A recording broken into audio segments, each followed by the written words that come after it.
తేళ్ల వ్యవసాయం విషం లీటరు 82 కోట్లకు పైనే. వినూత్నంగా ఆలోచిస్తే డబ్బులు ఎంత ఎక్కువగా సంపాదించవచ్చో చాటి చెప్పే తాజా ఉదాహరణ ఇది. ఎవరైనా వ్యవసాయం అంటే పళ్ళు ధాన్యాలు పండిస్తారు, కొంతమంది ఆకుకూరలు పాడి అంటూ ఆలోచిస్తారు. కానీ ఒక వ్యక్తి మాత్రం ప్రమాదకరమైన పెద్ద పెద్ద తేళ్లను పెంచుతున్నాడు. ఈ పరిశ్రమకు తేళ్ల వ్యవసాయం అని నామకరణం కూడా చేసేసి టిక్టాక్లో పోస్ట్ కూడా చేశాడు.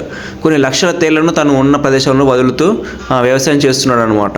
వాటిని పట్టుకుని అవి ఆరోగ్యంగా ఉన్నాయో లేదో చూసి వదిలిపెడుతున్నట్లు వీడియోలో కూడా మనం చూడొచ్చు. ఇక ఈ రకమైన వ్యవసాయం కూడా ఉందా అని మరికొందరు తెలివైన ధైర్యమైన నిర్ణయం అని మరికొందరు కామెంట్ చేస్తున్నారు. అసలు విషయం తెలుసుకుందాం.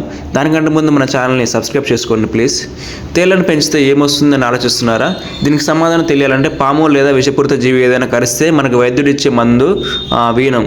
ఇక విషానికి విరుగుడైన ఈ వీనంను విషం నుంచే తయారు చేస్తారు. ప్రస్తుతం తేళ్ల సాగు చేస్తున్న ఈ వ్యక్తి కూడా వాటి నుంచి విషాన్ని సేకరించడానికే ఈ పని చేస్తున్నాడు.